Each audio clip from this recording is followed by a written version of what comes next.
תנשמת זה משהו שכולם צריכים להכיר. יש בזה את כל האלמנטים שיכולים לעזור לנו להוריד את מפלס החרדה, שזה ראשי תיבות של תנועה, נשימה, שינה, מים ותרופות הומאופתיות. זה 5 דברים שאנחנו יכולים לעבוד איתם, כל אחד יכול לעבוד איתם, גם ילדים בגן יכולים לעבוד איתם, ובאמת שאני מלמדת את זה בסדנאות ובהרצאות, אני אומרת להם, תלמדו את הילדים שלכם, גם אם הם קטנים, להשתמש במודל הזה. אז אנחנו מדברים פה על התנועה, כמה שהיא חשובה, הכל קורה גם בזמן וגם כמניעה. זאת אומרת, גם בזמן אקוטי וגם כמניעה. אז התנועה, שבתוכה אני מכניסה גם את הגראונדינג, כן? ללמד אנשים על הרקה שהאדמה יכולה לעשות לנו.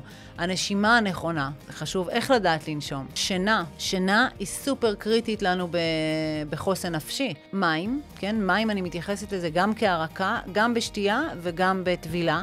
ובסופו של דבר זה התזונה והתרופות ההומאופתיות, שאני גם אוהבת להסביר על מה אוכלים ומה לא אוכלים. כשאנחנו נמצאים בתקופות לחוצות, זה נורא חשוב כי זה משפיע, וגם איזה תרופות הומאופתיות מתאימות לכל מצב שקשור בסטרס.